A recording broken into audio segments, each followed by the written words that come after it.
ons 'n gedeelte lees uit Romeine hoofstuk 13. Nou ek het Romeine 12 gelees, daardie pragtige gedeelte. Nou gaan ek uit Romeine 13 lees van vers 11 af. En dit alles is nodig, omdat julle weet hoe laat dit al is. Die uur is reeds daar dat julle in die slaap moet wakker word. Want die tyd van ons finale verlossing is nou nader as toe ons tot die geloof gekom het. Die nag is byna verby en dit is amper dag. Laat ons dan ophou met die werke van die duisternis. Laat ons die wapens van die lig opneem. Ons moet welvoeglik lewe soos dit in die daglig hoort. Daar moet geen drinkery en uitspattigheid, geen ontug en onsedelikheid, geen rusie en jaloesie wees nie. Nee, julle moet lewe soos volgelinge van die Here Jesus Christus en nie voortdurend daarop uit wees om julle sondige begeertes te bevredig nie. Tot sover lees ons saam. Ek het in die stukkie wat ek geskryf het, die vorige een, het ek verwys na Salvador Dali se The Melting Clock. Onthou julle, het julle dit al gesien? Salvador Dali het nou baie skilderye wat surrealisties is. Julle ken die woord, dink ek, surrealisties, dit is amper as onwerklik is. Maar The Melting Clock is so asof hy vervorm is en hy drup so af van die kas en dit uit die gedagte gekry na camembert kaas wat gesmeld het. Nou daar's baie maniere hoe jy daarna kan kyk en interpreteer, gaan kyk gerus. En as jy na Adelaide toe gaan, daar is 'n pragtige Salvador Dali uitstalling daar. Nou die skilderye is nou nie vir my so spesiaal nie, maar die beeldhouwerk, moet ek sê, dit is iets besonders. Maar die baie al nagedink oor daardie The Melting Clock, tyd en die relativiteit van tyd. En hy was beïnvloed deur die hele kwessie van die relativiteit van alles. So, wanneer ons dink oor tyd en oor jou lewe en watter lewensfase is jy in? Nou, as jy jonk is, dan dink jy nie so baie oor die lewensfases en oor tyd. Want die toekoms lê voor jou, eindeloos. Nou daar skryf iemand, daar's 'n moment, 'n paar momente in 'n mens se lewe wat oorgange is. Ons praat van limiete. Ons praat van oorgangstye.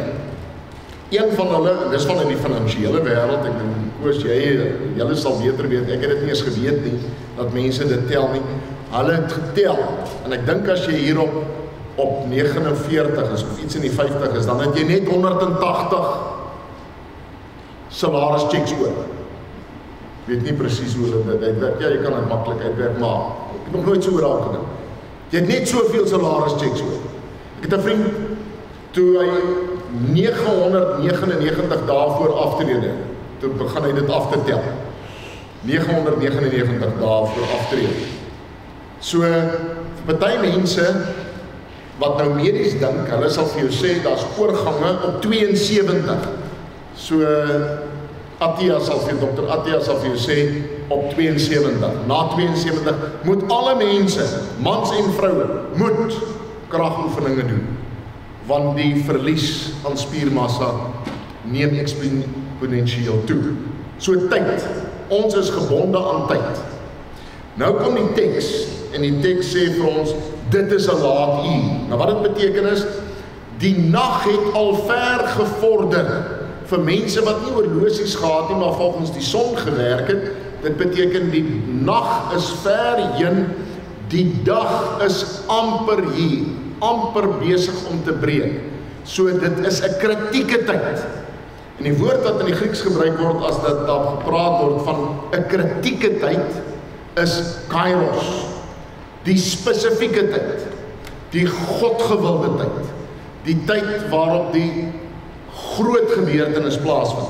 Waarna Paulus verwys is, die wederkoms is op hande. Hy sê die nag het al ver gevorder. 2000 jaar terug sê hy dit, ons is 'n paar minute voor 12. Dan gaan die hele konsep van tyd gaan eenvoudig versmel. Dit gaan stol, dit gaan stop. Daar gaan nie meer so iets wees soos 'n werklikheid wat ons ken. Dit hou op om te bestaan. Tyd, ruimte soos ons dit ken, met die wederkoms. Julle al so daaroor gedink. Dit hou op bestaan. Hierdie werklikheid waarin ons is, hou op om te funksioneer. Want God staan buite tyd en ruimte. By God is alles 'n ewige nou. So ons moet daaroor nadink, dat ons almal is op die drempel, op die letterlik net voor die sonsopkoms. Nou hoekom praat Paulus so? Hy berei die gemeente voor. Skryf die brief in die gemeente in Rome en hy sê vir hulle, julle moet verstaan, julle moet die tyd interpreteer en julle moet mooi begryp. Julle moet weet, dit is nodig omdat julle weet hoe laat dit al is. Die uur is reeds daar dat julle in die slaap moet wakker word. Hou op om te slaap. Dit is tyd om wakker te word. Wat hy daarmee sê is, as jy nog steeds in 'n lewe leef, asof die wederkoms nie plaasvind nie en asof alles nog steeds sal aangaan vir altyd. Jy moet ophou, jy moet wakker word. Nou, Filippense 5, daar's ander tekste ook wat nou verwys daarna dat die slaap neem oor by mense. Hulle leef in hierdie gedagte van dat alles sal maar net voortbestaan. Hy sê die uur is reeds daar, dat die finale verlossing naby is, nog nader is as toe ons tot geloof gekom het. So dit beteken ons behoort aan Jesus Christus. Omdat ons aan Jesus Christus behoort, is ons eintlik uit tyd uitgehaal. Ons leef in twee wêrelde gelyktydig. Ons leef in hierdie wêreld, maar ons is al klaar mense van die koninkryk. Ons leef in twee wêrelde. Daar's geleerdes wat hieroor 'n mooi boek geskryf het en gesê, we are resident aliens. Ons hoort eintlik nie hier nie, maar ons is nog 'n tydelike tydjie hierso, vir 'n kort tydjie is ons hierso, maar nou weet ons is al klaar eintlik met die een voet, maar eintlik met al twee voete in die nuwe wêreld, in die nuwe tyd. So, waaroor praat ons? Ons praat oor identiteit. Wie is jy? Jy en ek is mense wat op die vooraand van 'n geweldige gebeurtenis is. Hoe kan ek dit sê? Want ons weet nie wanneer dit gebeur nie. Dit kan enige oomblik gebeur. En omdat ons nie weet nie, is dit altyd so naby soos die volgende sekonde. Elke dag, as jy jou oë oopmaak, want is dag, en jy moet gaan werk, dan dink jy dan, die dag het gebreek vandag, maar jy weet nie of daar 'n môre is. Maar daar's 'n môre wat kom, omdat die Here Jesus weer kom. Dis inevitable, it's unstoppable, niemand kan dit keer nie, dis die werklikheid. Daarom moet ons op 'n sekere manier lewe. Dis wat Paulus vir die gemeente sê. Omdat dit so is, moet julle op 'n sekere manier lewe. Julle moet sekere goed doen en ander goed nie doen nie. So julle is nou deel van hierdie nuwe werklikheid. Kom ek gebruik 'n voorbeeld, terwille van die mans wat in die weermag was. As jy nou weermag toe gaan, dan leef jy in 'n nuwe werklikheid. Dan maak hulle van jou mense wat met 'n nuwe identiteit leef. Hulle gee vir jou klere dat jy uniform lyk. Julle lyk almal dieselfde, behalwe as nou 'n rangonderskeid. Dan gee hulle vir jou 'n stel reëls, so 'n lang stel reëls. Wie van julle kan dit onthou? Dries, jy was daar. Kan jy onthou wat het jy gesê? Die eerste ding wat hulle vir jou, min of meer een van die eerste goed is, het gaan oor jou hare en jou baard en jou voorkoms en hoe jy moet skeer en alles wat daarmee saamgaan. Dan gaan dit daaroor as jy en jou vrou nou winkel toe gaan en as dit regtig moet. Dan moet jy flink en vinnig stap en jy moenie rondhang nie. Jy hang nooit aan 'n paal nie, jy staan nie teen iets nie, jy staan regop. Dan mag jy nie pakkies dra nie. Jy mag nie 'n trolley stoot as jy in uniform is nie. Die vrou moet maar die pakkies dra. As jy regtig moet, dan kan jy 'n pakkie in jou linkerhand dra, 'n sakkie, en jy sorg dat jy vinnig stap en daarvan ontslae raak, sodat die regterhand vry is om te salieer. Nee. Daai julle dit. En as jy die dag wil trou, dan gaan vra jy Christo, nie vir die pa of jy met die dokter kan trou nie, dan gaan jy na die bevelvoerder, jy maak 'n afspraak en jy kom by hom en jy sê vir hom, kolonel of brigadier, ek wil graag met die vrou trou. En dan besluit hy. En as hy reken dat hierdie huwelik gaan nie werk nie, dan sê hy vir jammer, as offisier, jy kan nie trou met haar nie. En dan is dit. En dan marcheer hulle jou uit. Het julle dit geweet? Dis hoe dit was. Hoekom gebruik ek dit as 'n voorbeeld? Want dit is 'n klassieke voorbeeld met 'n militêre agtergrond en is presies waarvan Paulus praat. Hy gebruik militêre beelde wanneer hy praat van om aan te trek en so meer. Maar dis die volgende punt waarby hy uitkom. Hy sê, laat ons dan ophou met die werke van die duisternis, laat ons die wapens van die lig opneem. Letterlik staan daar. Jy moet uittrek en jy moet aantrek. Dis hoekom ek die beeld gebruik het nou van die kleredrag. Jy moet uittrek die dinge waarmee die ou lewe hom besig hou, die werke van die duisternis. En jy moet aantrek, en ek sal net nou daarby kom, jy moet iets anders aantrek. So wat is die werke van die duisternis? Omdat jy 'n nuwe identiteit het, moet jy op 'n ander manier gaan lewe onder die leiding van die Gees. So wat moet jy ophou om te doen? Voor ons daai vraag kan antwoord, moet julle verstaan dat die vorige hoofstukke het al klaar 'n antwoord gegee. So leer hierdie les asseblief. As jy die Bybel lees, dan lees jy nie net een vers of een hoofstuk nie. Jy lees die hoofstuk vooraf, of sommer 2 hoofstukke vooraf en jy lees ook die een daarna. Want jy gaan nie hoofstuk 13 behoorlik verstaan as jy nie ook hoofstuk 12 gelees het. Want in hoofstuk 12 staan die liefde sentraal. Die opdrag, die Christelike lewenswandel, maar dit gaan oor die liefde. So, hoe werk die liefde? So kom ons maak dit prakties. Julle sal agterkom, die preek vanoggend is baie eenvoudig. Baie eenvoudig. Niks, daar gaan 'n bietjie later 1 of 2 goedjies wees wat miskien moeiliker is, maar is eintlik baie voor die hand liggend. So die eerste ding is, liefde werk so. Jy doen nie iets aan iemand wat tot sy nadeel is nie. Ons dink liefde het net te doen om met goeie dinge vorendag te kom, goeie optrede. Liefde beteken, jy doen nie iets tot nadeel van mense. Jy's nie daarop uit om mense te benadeel nie.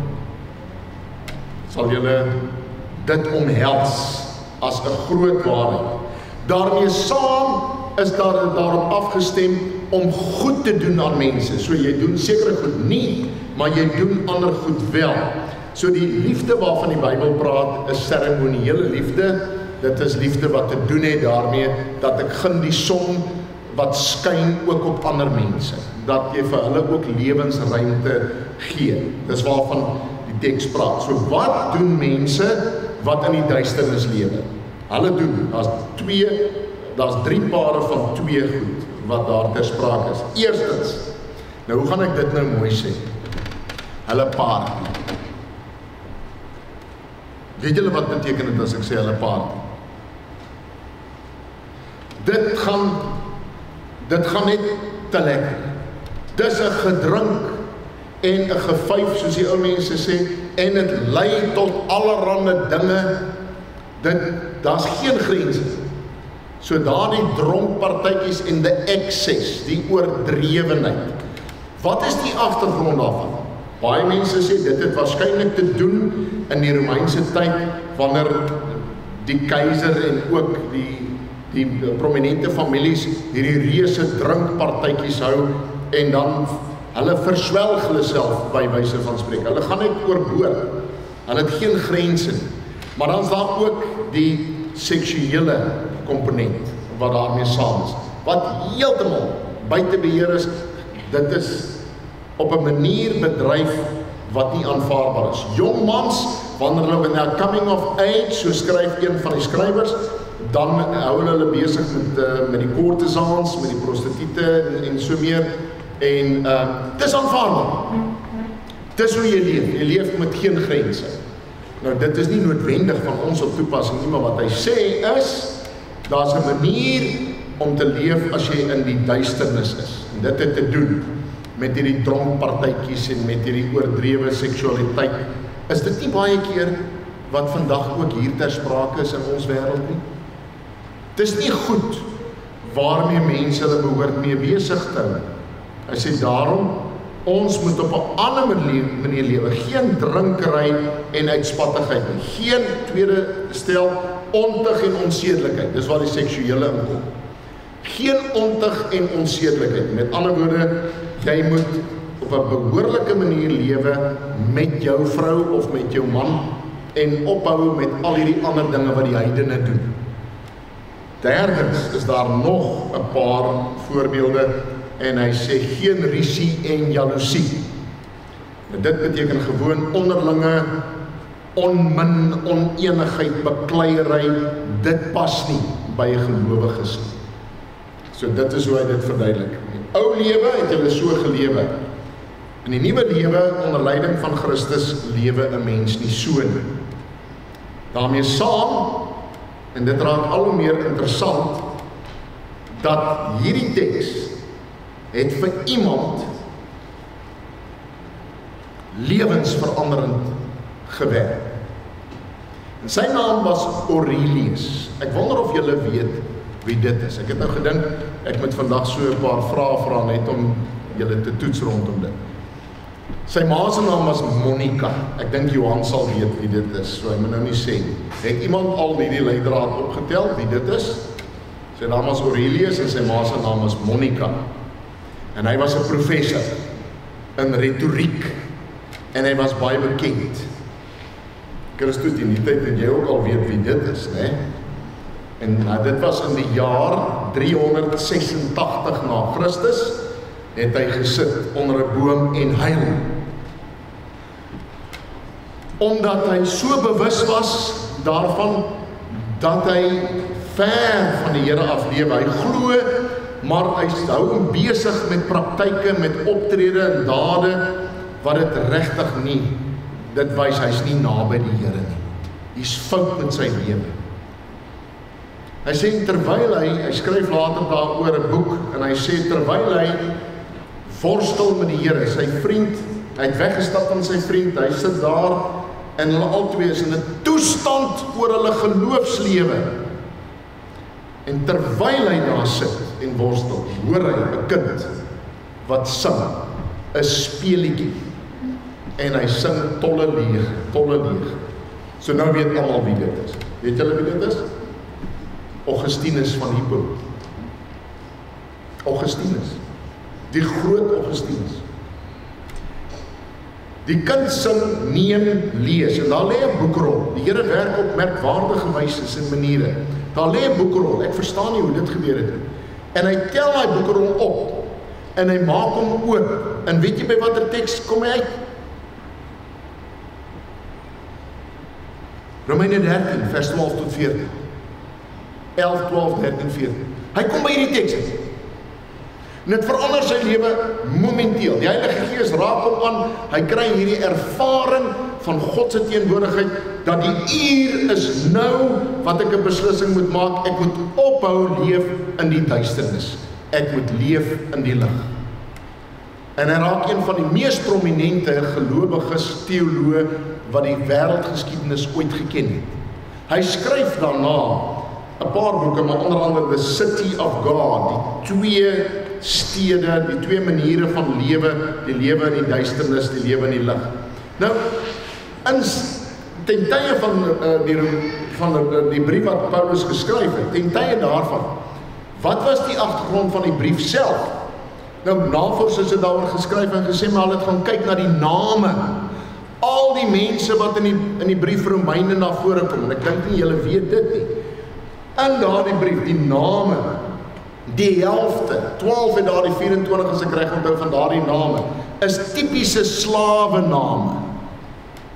So waaruit het die gemeente bestaan? Hulle het uit mense bestaan wat uit die slawe omgewing gekom het. Hulle was slawe. Maar dan was daar 'n klomp Jode ook gewees. Maar julle geweet dat in 49 na Christus het Claudius, die keiser, het die Jode Rome verbied. So hulle kon nie meer in Rome wees nie. Toe die gemeente nou voortbestaan, so verstaan ons dit, en op die ou einde het hulle weer toestemming gehad om Rome toe te gaan. Maar kan julle dink aan die spanning binne die gemeente? Jy het 'n klomp slawe wat uit die heidendom uit Christene geword het. En jy het 'n klomp Jode wat die agtergrond het van die Ou Testament en wat glo die Messias het gekom. Nou skryf Paulus teen daardie agtergrond. Julle kom uit daardie agtergronde van hoe julle geleef het van tevore. En teen daardie agtergrond beklei julle onder mekaar. Jy kan nou dink hierdie faksies en hierdie groeperinge in die gemeente in Rome. En later weet julle in 64 na Christus, 64, 63 na Christus, wat Rome afgebrand is en Nero die Christene beskuldig dat hulle dit gedoen het en 'n verskriklike vervolging op tou gesit, 64 na Christus. So dis die agtergrond, regte mense wat worstel met 'n ou lewe en 'n nuwe lewe. Hoe moet ons dit verstaan vandag? As die teks vir ons sê, jy moet aantrek, want daar is twee stelle metafore, daar is lig en duisternis. Jy leef of in die lig, of jy leef in die duisternis. Jy leef, dit het te doen met slaap en wakker. Tweedens, daarmee saam, leef jy naby, sonder die Here of met die Here. Dis daai metafoor. Jy trek of aan, of jy trek uit. So dit gaan oor hierdie konsep van aantrek. So wat trek ons aan as gelowiges vandag? Nou raak dit interessant, dat op baie ander plekke, sê Paulus, jy trek Jesus Christus aan. Dit is nie net 'n stel reëls wat ek vir julle gee nie. Onthou julle aan die begin het ek gesê, dit gaan oor jou identiteit, wie jy in Christus is. Ons word bekleed met Christus. Wanneer ons tot bekering kom, word ons klere aangetrek. Ons trek Christus aan. Dit beteken, ons kry deel aan hom, aan sy identiteit. Ons kry deel aan sy werklikheid. Deur sy gees begin hy in ons te werk. Daarom moet ons asseblief, ek pleit by julle, dat julle vir julle kinders van kleins af leer. Dis nie 'n stel reëls nie, mense. Dis nie, jy moet so en jy mag nie so nie. Dis baie meer as dit. Dis, is jy in Christus of is jy buite Christus? As jy in Christus is jy in die lig. Met ander woorde, as jy Christus ontvang het, aangeneem het, as hy, en natuurlik is dit hy wat ons eerste omhels en aanneem, dan gaan leef ons 'n lewe onder leiding van die Gees. So dis hoekom daar sprake is van die wapenrusting. Jy trek die beld aan. Elke dag as jy by die huis uitgaan, trek jy jou beld aan van geloof. Jy gaan leef in geloof in Jesus Christus. Gaan nooit sonder die konsep in Christus. Dis nie 'n stel reëls nie. Dis nie 'n toets nie. Dis 'n identiteit. As jy net dit ontdek, sal dit al fantasties wees. En ek dink die meeste van julle weet dit by Marien. Wat gaan oor jou identiteit? Wie is jy? Jy's 'n nuwe mens. Dit sê 2 Korintiërs 5 vers 17. Jy's die nuwe skepping. Die ou Adam, die nuwe Adam. So, hoe moet ons oor onsself dink? Ons is mense wat in hierdie spanning leef van die nuwe mens nog steeds in die ou wêreld. Onthou julle in Frankryk was daar 'n baie groot resistance beweging. Een van die skrywers skryf oor hierdie teks en hy sê, as ons die teks reg verstaan, dan moet ons besef, as jy 'n gelowige word, dan teken jy soos 'n soldaat, you are signing up for conflict. You are signing up for conflict. Maar nou gaan jy moet weerstand bied. So baie mense wil nie daardie innerlike spanning hê nie. Hulle wil nie wonder doen ek reg, doen ek verkeerd nie. Hulle wil net doen die sondige begeerte. Hulle wil doen wat hulle gemaklik vind of wat vir hulle van nature afkom. Dis die gevaarlikste ding as gelowige, as jy begin doen wat natuurlik voel. It feels natural. Dis wie ek is. Dis 'n gevaarlike plek. Jy leef op die rand van die duisternis, of in die duisternis. Ons kan nie so nie. Jy kan nie jou sondige begeerte primêr maak. Jy moet die hele tyd besef, hier is 'n geveg op hande. Paulus gebruik al sy briewe gebruik hy hierdie konsepte van 'n geveg. Ek moet beklei teen my eie sondige begeertes. Ek kan nie maar net sê, ag nee, want dis te veel en dis te moeilik. Mense het al vir my gesê, Freek, ek werk hard. Ek het nie tyd om hieraan aandag te gee. Ek kan nie hierdie spanning verduur nie. Ek wil ontspan. Iemand het eendag vir my gesê, die lewe is 'n storm daar buite. Dit moet wees, die kerk moet vir my wees, en godsdienst moet vir my wees, soos 'n veilige hawe. Ek kom van buite af en daar kom sit, rus ek en ontspan ek. Daar moet daar nie spanning vir my wees nie. Maar mense, julle kan ons nou vir julleself uitmaak. We are resistance fighters. Maar baie mense is resistance fighters soos in Frankryk teen die Here. Elke dag bied hulle weerstand teen wat die Here sê. Hulle hou op om die Bybel te lees. Want dit skep spanning. Dit maak dit moeilik. Hulle stel nie belang nie. Wat hulle nie verstaan nie, is dit gaan nie net oor jou en wou jy dit sien nie. Dit gaan oor dat jy aan die Here behoort en hy stel jou in staat. Hy hou oor jou hart en gedagte die wag deur sy gees. Dis hoekom hy die Heilige Gees gestuur het, dat dit nie alles op jou en my afkom, want ons kan nie uit ons eie kragte doen nie. Onder leiding van die Gees, deur die krag van die Gees, deur die opstandingskrag van Jesus Christus, lewe ons 'n lewe in die lig.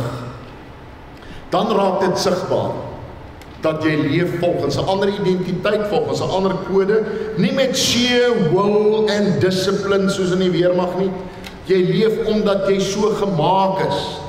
Onthou julle daardie uitdrukking wat iemand eendag gesê het, en dit werk nogal baie goed wat kerk aan betref. Jy moet word wat jy is. Gaan dink dan. Jy moet word in die praktyk wat jy is, in beginsel en in identiteit. Jy is 'n geredde gelowige. Jy is kind van God. Jy het die Gees ontvang. Omdat dit so is, moet jy gaan lewe uit daardie waarheid, en die Here stel jou in staat. In hierdie hele proses stel hy jou in staat en my in staat. Dan lewe ons in die lig.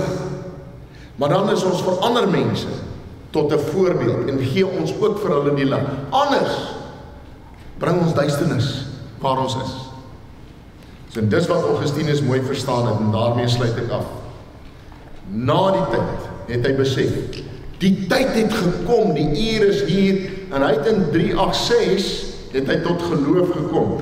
Nou skryf hy, kyk hoe 'n lang tyd het verloop sedert Paulus dit geskryf het. Dat is maar 300 jaar. Kyk hoe lank is dit verby. Nou wat gaan ons sê? Augustinus? Dat is 2000 jaar verby. En ons is nog steeds op die drempel. In 'n sekere sin, en dit is 'n tipiese Bybelse beeld. Die dag is besig om te breek. Ons sien daardie lig van die komende dag begin al klaar in te val in die hede in. Sien julle, dit raak al skemer. 'n oggendskemer. Sien julle hoe naby dit is? Gaan leef dan as mense wat aantrek, Jesus Christus aantrek, en volgens sy wil leef onder sy leiding. Amen.